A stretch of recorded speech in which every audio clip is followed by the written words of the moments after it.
Hola, Animigos, and welcome to Keyframers, the animated collaborative coding livestream where we bring imaginative user interfaces to life. I'm your host, Stephen Shaw. And I'm your host, David Khourshid. Together we are coding compadres, animation amigos, Boolean buddies, and keyframe companions, and boy, are we glad to be back. Yeah, we are. We had an eventful month, so yeah, lots of things happened, but we are happy to be creating an animation from scratch live today using HTML, CSS, and some JavaScript. And we're happy to talk to you. You know, it's been a while. So if you have any questions or comments, please reach out in the chat. Yes, we've got a fun little setup here today. We're not really dealing with an inspiration this time. We're kind of it's an effect we've seen around. I don't have a good example of it. I couldn't find anything on Dribbble that was exactly what we were looking for. But essentially, we want to do some scroll triggered animations. We want we've got this kind of image gallery here that's appropriately themed for this winter, and my goodness, it looks a bit like outside my window last week. Yeah, these are live pictures right from Texas. It was bad. But imagine. Essentially, we want to use IntersectionObserver and trigger some kind of animation on these images. Now, David, have you ever really worked with IntersectionObserver? It's been a while, so no. I haven't. You might as well just assume that I completely forgot how it works. But there is a very handy Mozilla page, MDN, where it does talk about that. I'll pop that right into the chat, and I'm guessing we could just base it off that, do some nice copy pasta, and see what we could make. Absolutely. So yeah, there's some good resources out there. The MDN docs are going to be gonna always be a pretty good reference point here. But essentially, what is IntersectionObserver, David? So IntersectionObserver is a way of basically knowing when an element enters or exits the viewport. And there's a few other parameters there too, like intersection ratio, so you could see how much of it is intersecting the viewport, whether it is intersecting or not, the time that it intersected, just a whole lot of really useful things. And when I see these things, I think CSS variables, like just throw them into CSS variables and let CSS play around with those values however we want to do that. So there's a lot of really cool examples, but at first glance it could be intimidating, just everything it gives you. There's a nice example here about halfway down the docs page, where it's got like a scroll container and then a bunch of boxes in there, and then it's showing in each corner like the intersection kind of amount, I guess. Is that the ratio? Yeah, that's the ratio of how much of the element is visible, and it looks like it's based on each side or corner or something like that. Yeah. There's different thresholds that they've got set, and so it kind of snaps on those, which is interesting. But yeah, essentially, IntersectionObserver is designed for like triggering things based on the visibility of an element, like where it is in the viewport, essentially. So if it's intersecting up against the edge of the viewport or whatnot.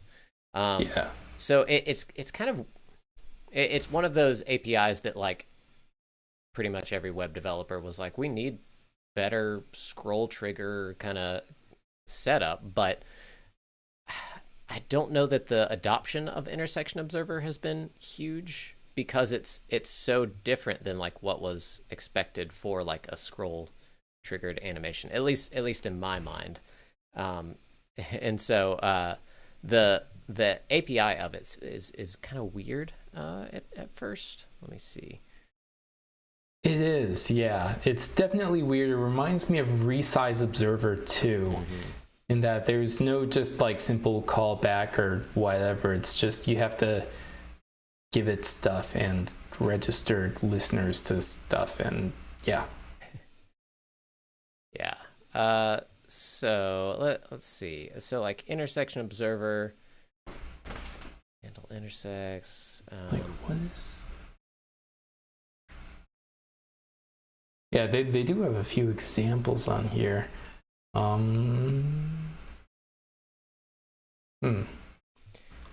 I'm trying to get just the simplest setup here. Find a nice thing to copy paste. Right, that's what we want. Observer.observe target, but can target be a list? Let's see, an array, because it does handle entries, but I don't know if you can just pass it. Let's see, section observer.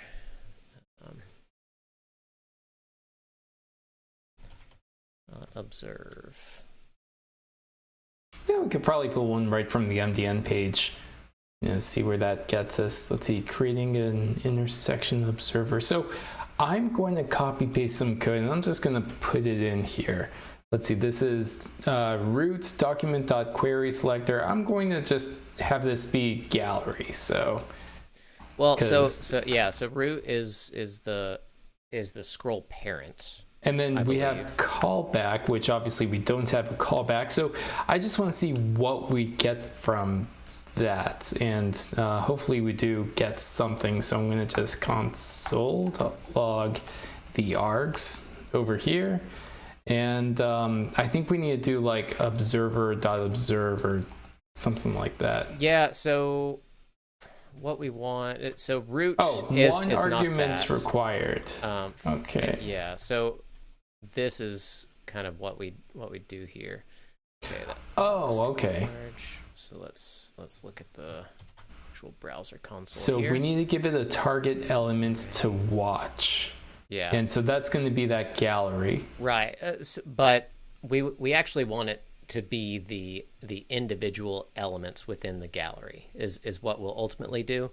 But looking at it, just looking at the arguments, so the callback, the first parameter is entries, and then the second one is the observer. Okay. So entries is going to be all the elements that are being observed. Right, and right now we're not observing. We're observing one element, which is the actual gallery. Yes. Yeah. Yes. Okay, and so you can see bounding client rect, which is cool. Intersection rect, showing where it's actually intersecting x84. I guess since it's 84 pixels from the top. Is that right? Seem right, but. Yeah. Okay. So is intersecting false? Is visible false? It's weird. Okay, and so if we go to scroll, does it change at all? Not seem to. Take off. Oh, you've got threshold 1. So let's comment these options out. And let's see just kind of the defaults here.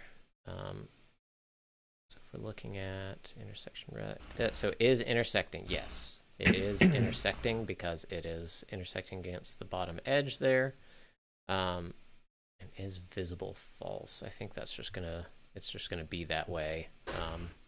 Yeah, there's actually a really good demo that I just saw. Actually, I saw it a while ago because I have it starred, but it's from Michelle Barker, and it's a nice interactive, I guess, demonstration of like you could adjust the root margin, the threshold, and just have an idea of how Intersection Observer works with those parameters.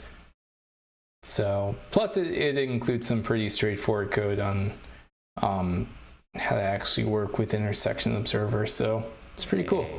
Thank you, Michelle. Thanks so much. I wish they put this this visualizer on the MDN page instead of whatever they have. Yeah. Yeah, that's cool. Okay. All right, so this looks like what we want. You know, we have a threshold, we have things that change color when they're in view. And then, so new intersection observer on intersect, get options. Okay, boxes.for each, so we do have to pass them individually, which is fine. Yeah. That's fine. Oh, okay, yeah, that does make sense. And what's on intersect? So yeah, entries.for each, right? So we've got to loop through them, and then we've got target is intersecting and intersection ratio. What? All right, so you have it as gallery image. So documents.query selector all gallery image. Okay, so start there. So we have those boxes, and for each one of those boxes, I guess we can't just pass in like the entire gallery. We have to for each those. So observe lbox. Okay, cool. So now let's scroll, and we see that things are happening as we're scrolling, which is really, really good. Let's see. So, right, yep. So awesome. Let's see. And so I guess like that is visible is you know, something that we could definitely use. Yeah. So is intersecting true? Is visible.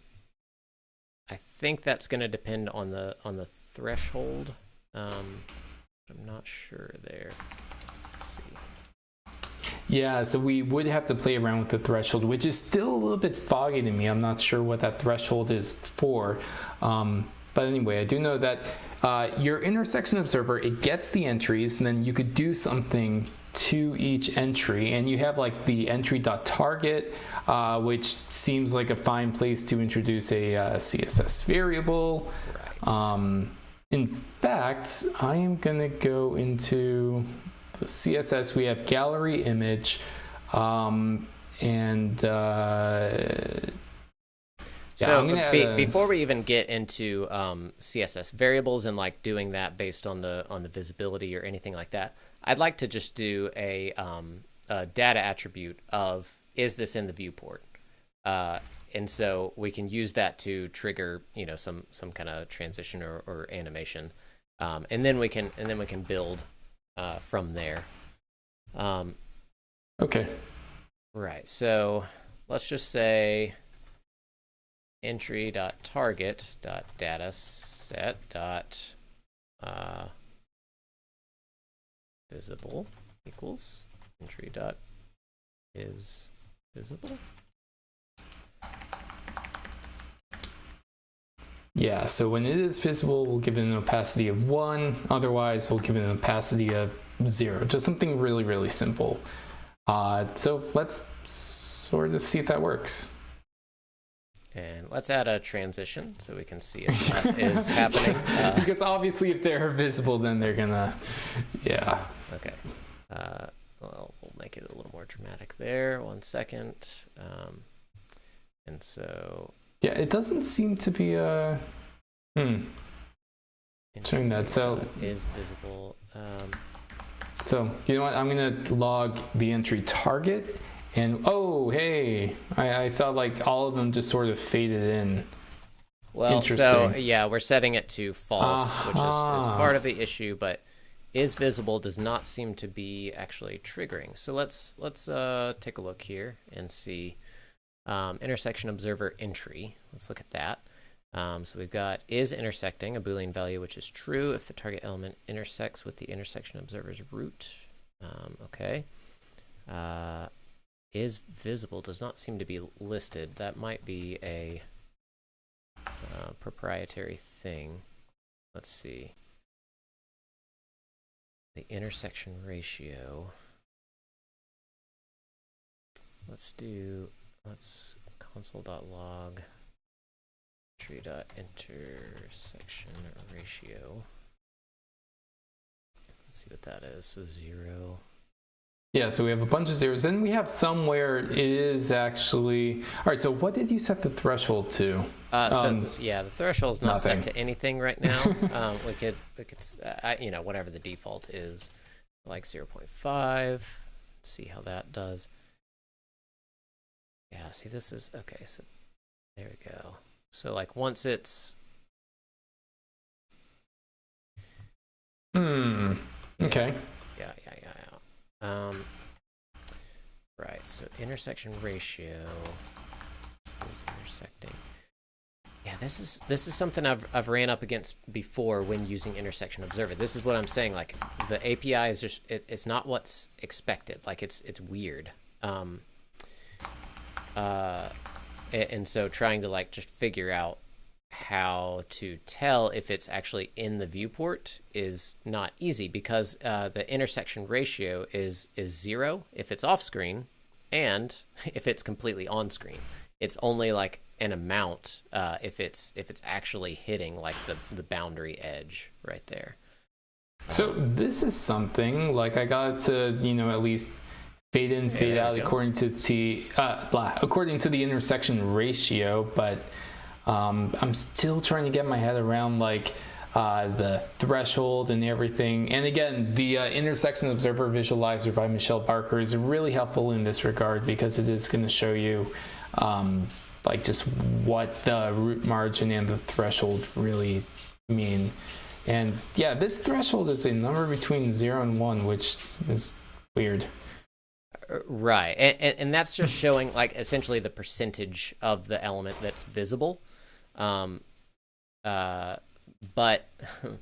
I mean, I guess it's more the percentage of the element that's above the like bounds. Right. Let me look for something real quick. You keep going. All right. Because I feel like we did do IntersectionObserver for something before. Yeah, we must have. Or something observer. Maybe it was resize observer. Intersection ratio. Okay, here's an old pin that I did. I feel like this was a keyframers episode. I'm share it in the chat there. Where we did like a button that when you scrolled off screen, then it became fixed. We did that, remember? Mm-hmm. Track scroll position. Let's scroll position equals 1. Entries intersection ratio equals 1. Scroll position.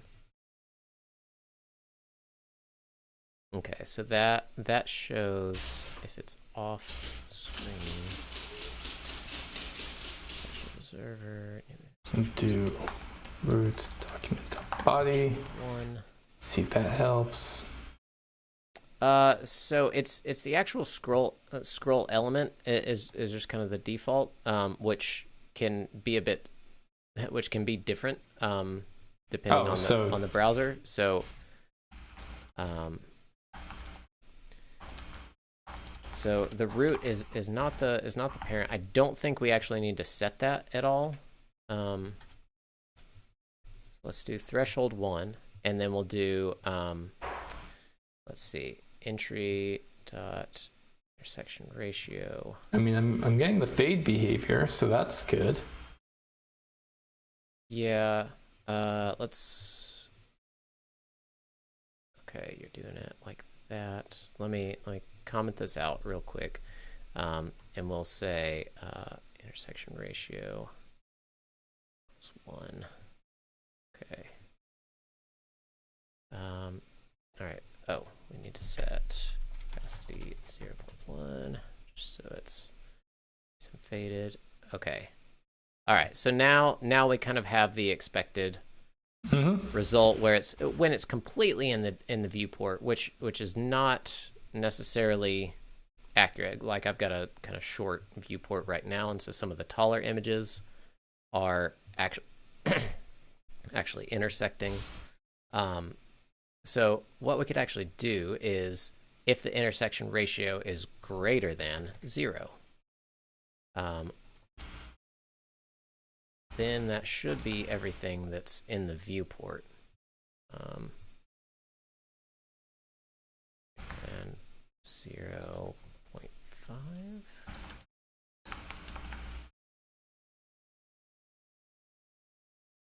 Okay, you're adding some. Just a nice scaling. Okay, so we've got that happening, and let's see. One thing we can do. But it's weird that once they're scaled in, they don't really scale out. Like you don't get that out effect. Like they stay. Oh wait, maybe I don't know. Yeah. So with IntersectionObserver, there is some there. So it is scale 1. It's got transform. Okay. And we still have entry.is visible as false for all of those, which that's a little bit weird. Yeah, I think that's not in the spec. Like I think that's something that Chrome is trying to do, but it is not actually accurate. Let's see. Okay. I'm not getting any animation there. There we go. Okay. Yeah, so it's weird because we have the threshold 1 there.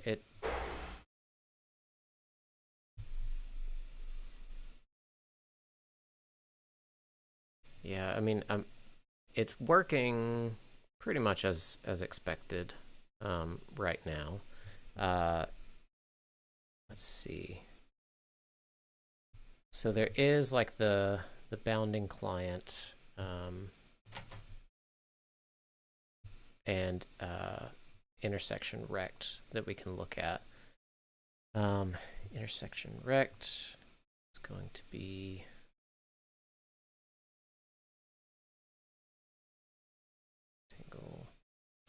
yeah, let's just look at the intersection, or let's look at the entry. We'll see. All right, so on the very first one, that's fine. Let's clear that out. So this is that image, and the bounding client rect. We've got y -4, top -4. Right.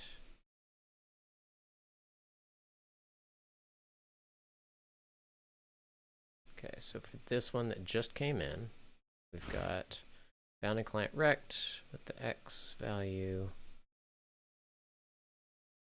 Yeah, I mean, those values kind of match up pretty closely.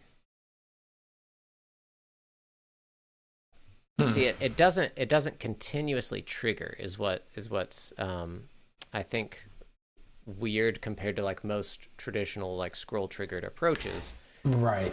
This only triggers while it's intersecting, and so and even then, like not completely.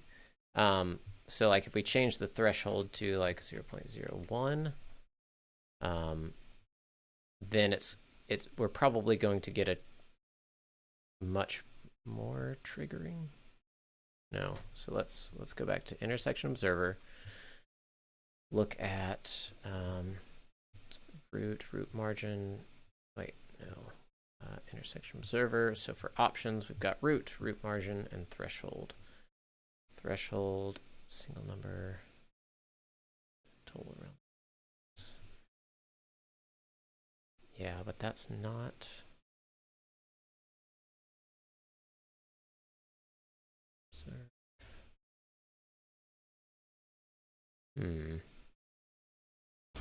It is a weird API. I'll tell you that much. Yeah, and this is why I don't think it gets as much use as it could. It's just something where what it's intended for, or like what people expected to be able to use it for is cumbersome. You know, like it's not really triggered on scroll, and that's I think intentional because it's performant. but it yeah, it just doesn't respond in exactly the way you expect. So let's see. We do at least have where it's triggering based on visibility. Yeah. But this intersection ratio is not accurate. Let's go back and look at this. So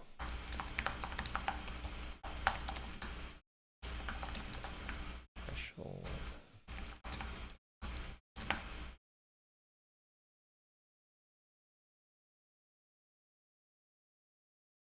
Yeah, it's a weird one.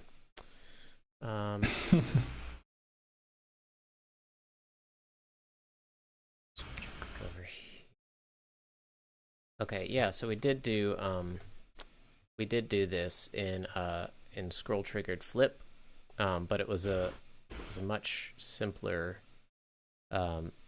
See, I would think that this is a pretty simple example too, which is, yeah, strange how. Well, so the difference here is with our scroll triggered flip. I'll copy this one into the chat here. We did this as simply, is this element going off screen? And so that's pretty easy for us to check. If the bounding client rect for it is less than 0, then it has exited. Otherwise, if this should be in the viewport, and otherwise, okay, it's off. Right. So we could say, yeah, it is weird how it's not being triggered by like each continuous scroll. But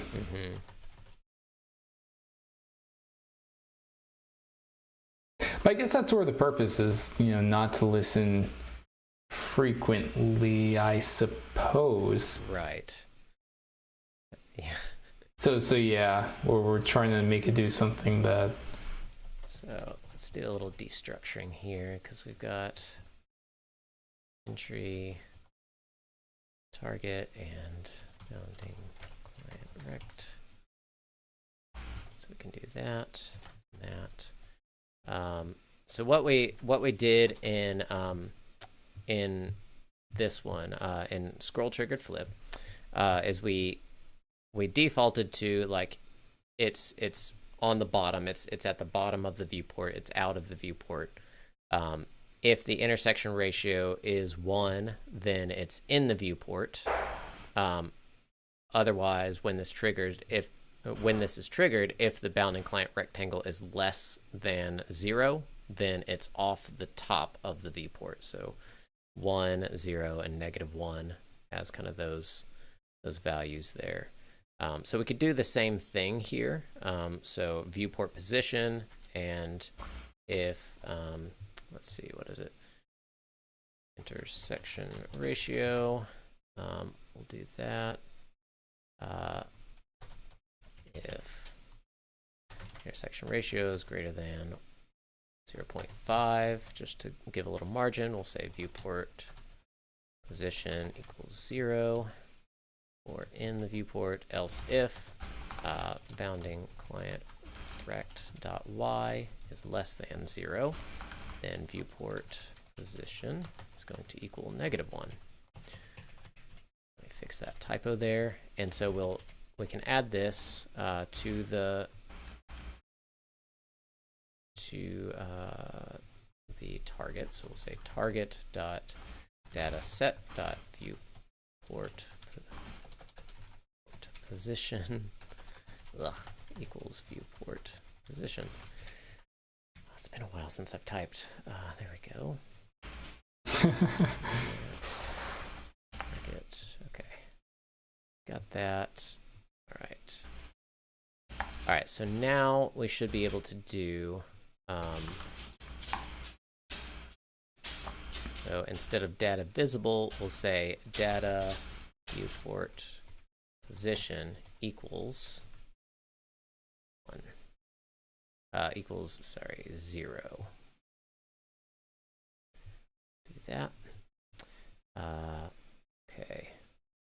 Target is not defined. Oh, target. It helps to spell things correctly, doesn't it? Yeah. Okay. That's what TypeScript's helpful for. Okay, so it looks like things do go away when it's, at that 50% thing, which is pretty awesome. Yeah.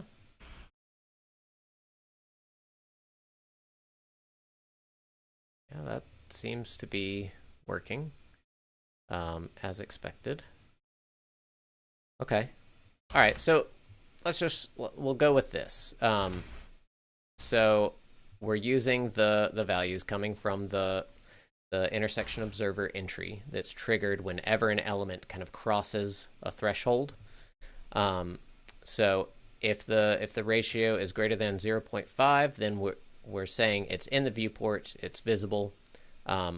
Otherwise, if it's off screen on the top, if the bounding client rect is less than 0, then it's -1, and then the default there is 1, is off on the bottom. This gives us some flexibility in how we animate and style, so we could have a different animation on the way out or on the way in. So let's say, all right, so head of viewport position. All right, so yeah, let's have some fun. So you've got image enter as an animation there. Whoa. I think my numbers are wrong. I think so. Where are your keyframes? You know what's funny? This is really funny. triggering. Exactly, because it keeps entering and exiting the viewport. That is no bueno. Okay, yeah. so one thing that should probably apply to the image, not the right. figure. That's what I was about to say. So we need to target the image itself rather than the container element. Yeah. So image, right? And so the animation that I have is just it's supposed to rotate from negative. I don't know why it's not fully rotating. It's supposed to rotate to none, or rotate to 0. Well, you're doing your from and to are backwards, I think. Oh, wait, sorry. This is exit. So. Okay. Yeah. Exit. Yeah, so we have image enter. Oh, whoops. This should just be none.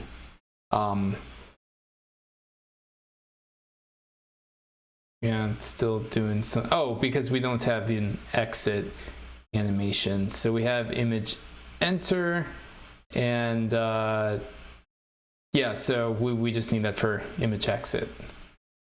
Yeah, so copy that down there.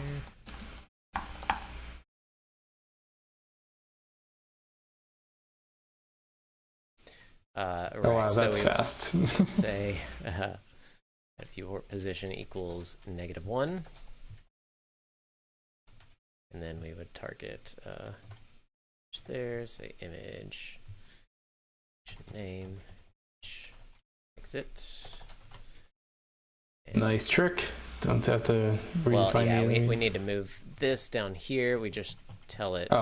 And I have to get rid of my. There's some zoom in happening. Wait. No, there's not. So we do animation name. Yeah, so I took that off the parent because I didn't want that triggering on the threshold there. That image. There we go. So yeah, the animation I had, mine was just like placing an image, on a wall, just taking that creative direction. Yeah, I'm not getting the same kind of triggers happening. Now let me see. Try that again. Okay. Now it's working. I was in a weird state. The CSS must have updated. Let's see. Yeah, I mean, I think so using the animation there, we might need to apply this to the image by default. Do forwards.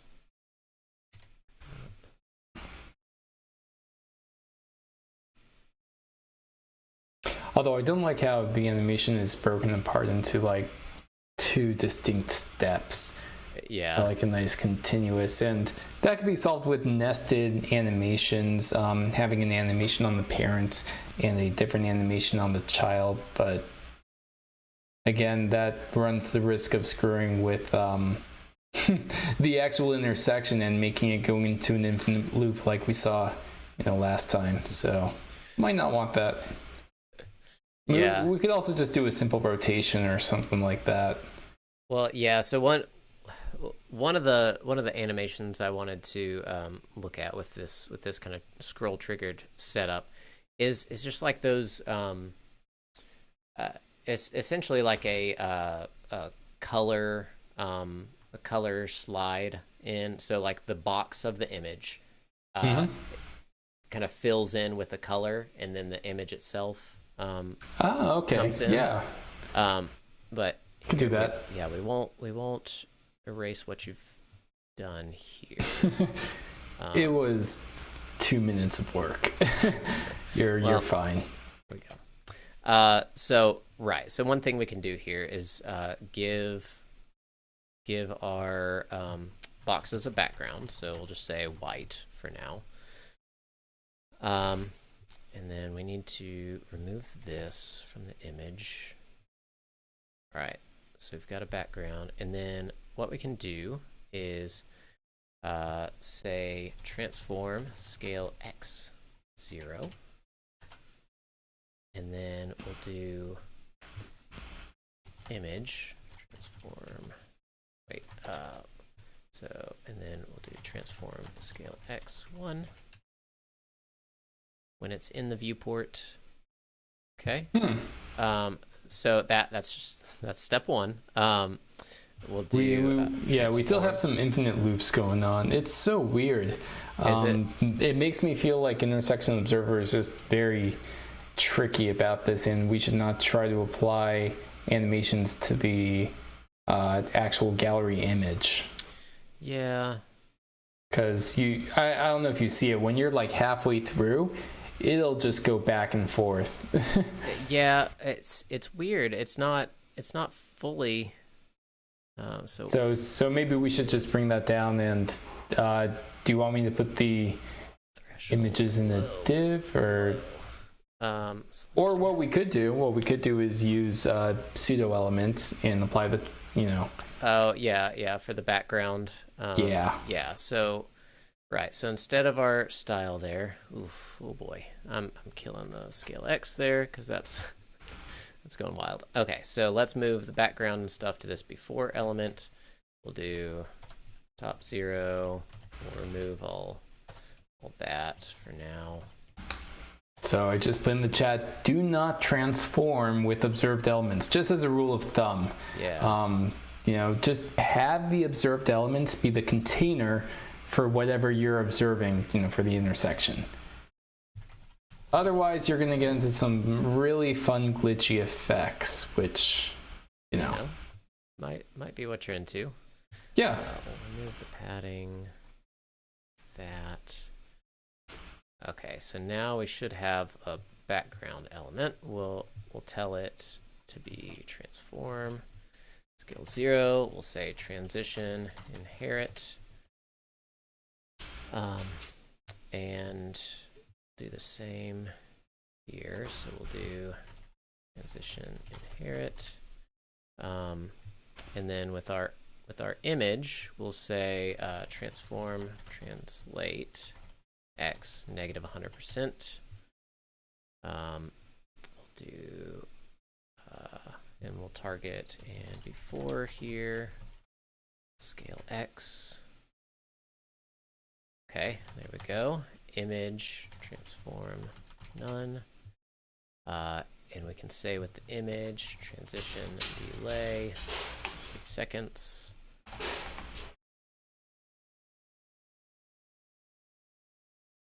Like that? Yeah, that's closer. One thing we want to add here is overflow hidden. Yep, thank you. Yep. Right. So yeah, I mean that's kind of what I was wanting. I think we would need to add some extra like containers to really get the effect and do like a sliding layer thing, so the image appears to not move. Oh, I see. I see what you mean. Yeah, we would need to do that, or we could use clip path. Yeah. Yep. If you want to, I mean, yeah, I not think that that's crazy. I think that's fair. Transition property clip path. Clip path, and we'll do clip path polygon. Yep. 0, 0, 100%, 0, 100%, 100%. 0, 100%. Yep. So that's the full thing. Yeah. So we'll copy this into here. Just like that.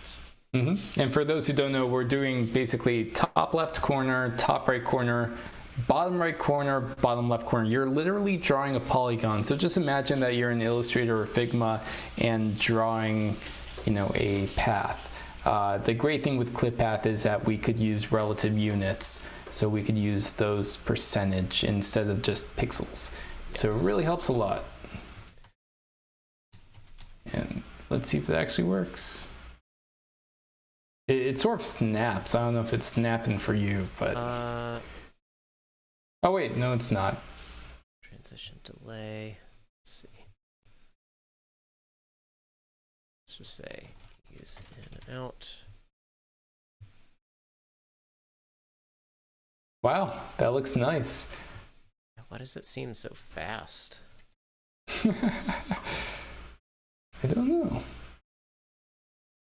Nice. Okay, that's better. So let's see. Got ease. Let's change this to ease in out.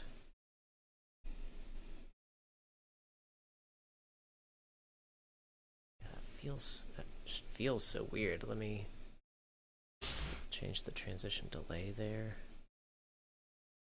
Okay, that's better. Can slow this down. Okay, that is 1 second. Okay. So we change that to 1 second.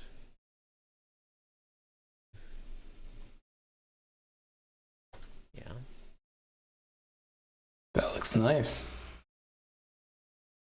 It does. I think we can play around with the easing and get some nice results there. So let's play with our threshold a little bit. So we could do like 0.25 or something.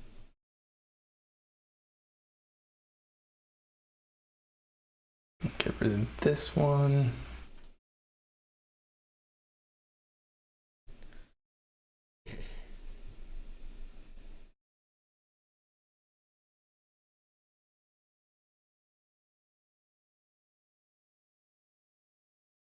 Yeah, that's feeling pretty good. Yeah, I dig it. Okay, so let's do a little bit of cleanup here. Try and get things in a nice little state. Sorry about your keyframes. I'll take those out. It's okay. I do have the perfect title for this, though. Oh, I'm listening. IntersectionObserver. Oh, it's perfect. It's everything I ever wanted. Nice, and we'll say. Go. Yeah, that definitely feels nice. It does. Yeah, see that's the kind of effect I was going for. Yeah. We can something like this to give it a little bit Yeah, nice little bluish color.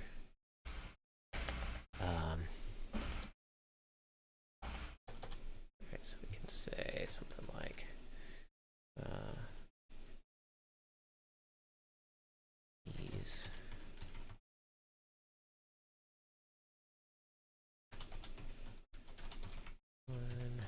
But make that a little snappier.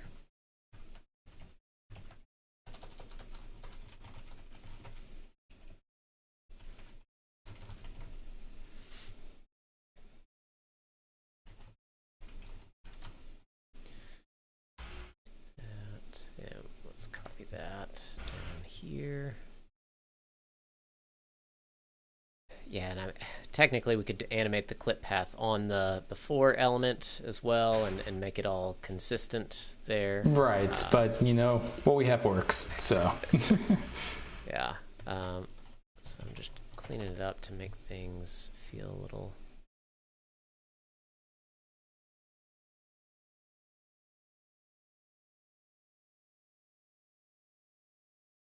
Yeah, that's kind of nice. Kind of nice. And then, so we can also, you know, change things a little bit. So we can do, we can use nth child. So nth child, you know, even, and say... Can you give a little delay?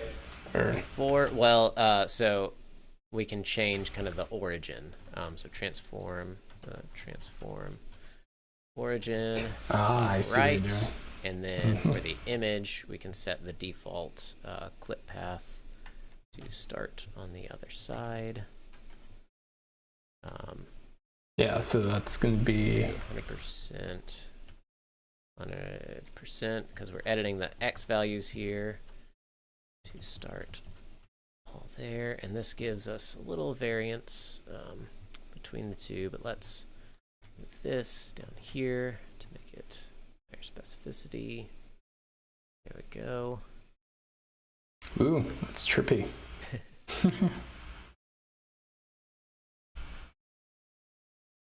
Nice. We could probably specify odd here. I think that might feel a little better.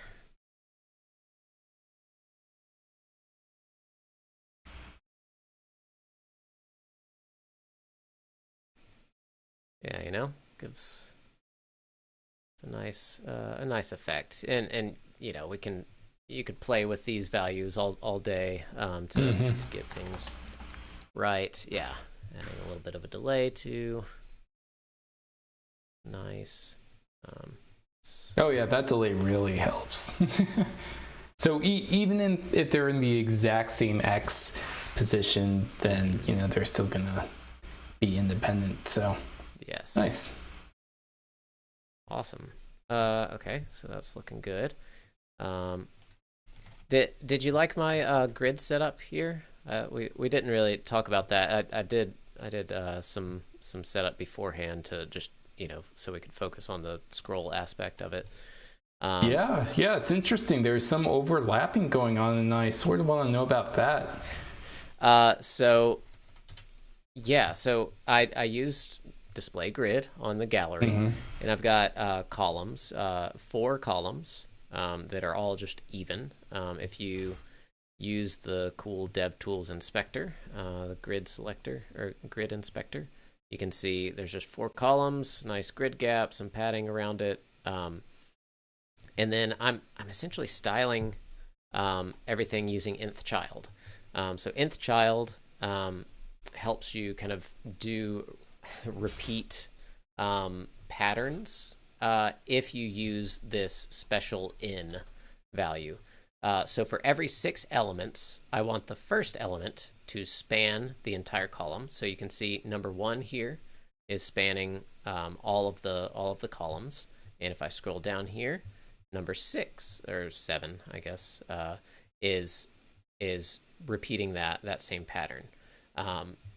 And then items 2 and 3 are span 2, so they're just kind of a 50-50 grid there.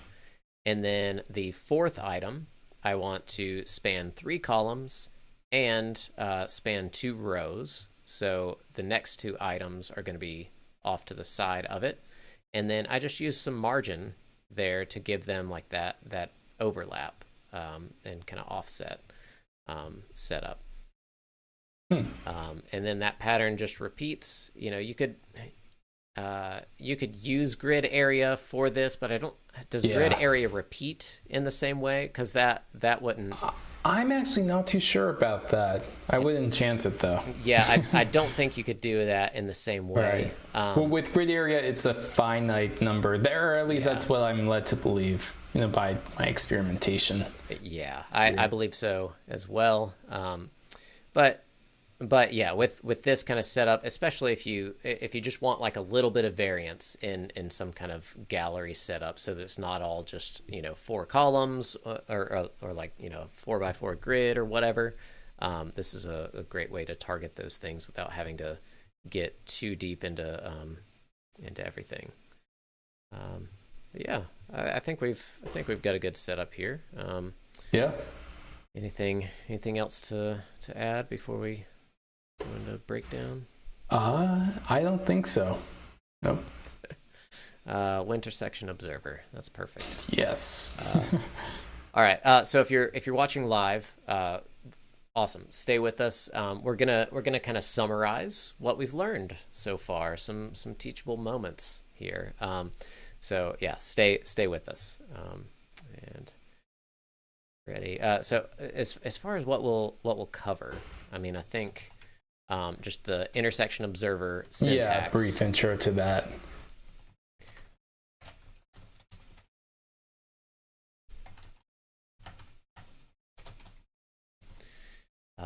And then to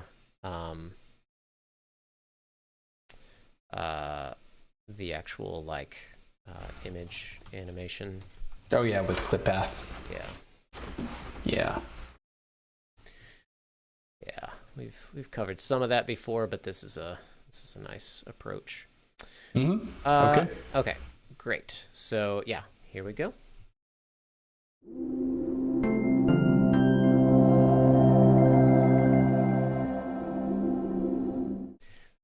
Hola, Animigos, and welcome to Keyframers. I'm Stephen Shaw. And I'm David Khourshid. Let's take a quick look at some of the techniques from IntersectionObserver, this nice scroll-triggered image animation that we built. First, let's cover a little bit about IntersectionObserver and how you actually go about using it. So IntersectionObserver is essentially an API for detecting when elements cross a scroll boundary or intersect with that boundary. It's not a full-on scroll animation library. It's more momentary rather than constant feedback. Right. At least in the way that we're using it here, it might be flexible enough to do some more stuff. But essentially you want to set up an observer. So that's this new intersection observer here. And then the first argument there is a callback. So essentially whenever an element intersects, it's going to call this function. And the first value there is entries. We're not using the observer, so we can take that off. And entries is an array, and that's going to be any element that is currently intersecting one of the boundaries. Or outersecting, so if it leaves two. Right. So it's not just entering. It's also as it's on its way out. So yeah, it gets a little hard to actually to detect. We tried doing just visibility based on this intersection ratio value. But that doesn't quite work because it only triggers when it's initially intersecting. So yeah. So it's not going to update continuously. Right. So that's kind of odd. What we ended up doing is kind of reusing some logic from another animation we've done, scroll triggered flip, where we have this kind of floating action button appearing from a button whenever it scrolls out of place. Essentially, if the viewport position is 1, that means it's off screen on the bottom. If the if it's intersecting on either boundary and the ratio is greater than 0.24, which is higher than our threshold set up here, then it's in the viewport. It's 0 in the viewport. If the bounding client rectangle, the Y position of that is less than 0, that means it's off the top. So we set that to -1. And this would allow us to do like different entrance and exit animations. Right now we're really only focused on like the entrance, but you can sometimes see some exiting happening. And then we're setting that directly as like a data attribute that we can target for all of our animations. So like you can see here, where the most simple aspect of it is targeting opacity, so that it fades in when it's entering. Mm-hmm. What do you think about Intersection Observer, David? I think it's a little bit of a weird API, to be honest with you. But if you are familiar with Resize Observer, then it's going to feel right at home for you. Yeah. It's the same family of APIs, but still not the most intuitive API. Yeah, it definitely it feels like a missed opportunity, but I think the intended use of it is much different than what people like hoped it would be, in terms of like a scroll trigger, like performant way to animate elements. And I think you can get it there, and you can get it to do some of that stuff, but it just feels very cumbersome as compared to something like, GSAP scroll trigger or scroll out that we've used before. All that kind of stuff. It just it's not what you would expect. Right. But hey, you can use it in this way to trigger some fun animations and get nice entrance and exit animations for scroll triggering. Mm-hmm. All right. Let's take a look at how we've done this this image entrance animation. We've kind of used a couple of techniques that you've probably seen before in our streams. We're using Intersection Observer to actually trigger these changes. We've got a data viewport position attribute that we're targeting, and whenever that changes to 0, that means it's in the viewport. And from there, we animate a few things. The most basic there, we've got transition, just the opacity. And we're going from 0.1 to 1 so that it just nicely fades in whenever it gets in the viewport, which alone is a great effect. And then we've added a background element there. What are we doing with the background there, David?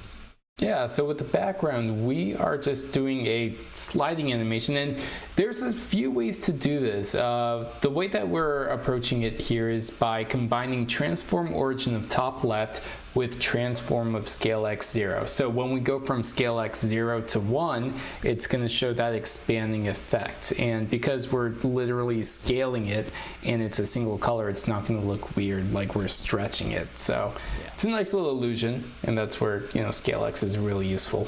Yeah, and super performant as well. Yes. For the image, we're not being super performant there, but it's all right. But basically with the image, we're animating clip path, and this is a way to kind of like not really mask out parts of the element, but essentially set like a viewport of the element. So clip path kind of clips in from the edges of the element. You can draw that with a polygon here. We just manually type this out, but in other episodes we've covered some other ways to generate that. Check those out. But essentially we're clipping the image. Oh goodness. We're clipping the image all the way to just be completely hidden, and then we're animating that to reveal the whole thing. And to give a little more variance to this this effect as you're like scrolling around, We have a nth child selector here that's giving a little bit of a transition delay so that they're not all entering at the same time, even if they become visible at the same time. And then we're also switching the transform origin for the pseudo element and the starting clip path for the image so that it comes in from the opposite side. So we're kind of reversing the effect there. Yeah, it's good to add variety. Yes. You don't want your animation to be all the same, or even all happening at the same time, which is why that transition delay is visually appealing. At least in my opinion, that's why I added it there. Yeah, it's all about kind of bringing elements to life. If everything's very strict, it just kind of feels robotic or lifeless. By adding a little bit of variety there, that can really make your animations come alive. Yeah, in a good way. Mm-hmm. All right. Hit that outro for us, David. All right. So you can watch the full process of creating this animation for a deeper dive into each technique on the full live stream links right below. Leave us a comment if you have any questions. Yeah, our show is supported by our sponsors, CodePen at codepin.io, CSS Tricks at css-tricks.com, and viewers like you. You can pledge at patreon.com/keyframers and subscribe to our YouTube channel for more great content. We've got lots of links down below for you. That's all we have for today. Thanks so much for watching. Adios, amigos. Adios.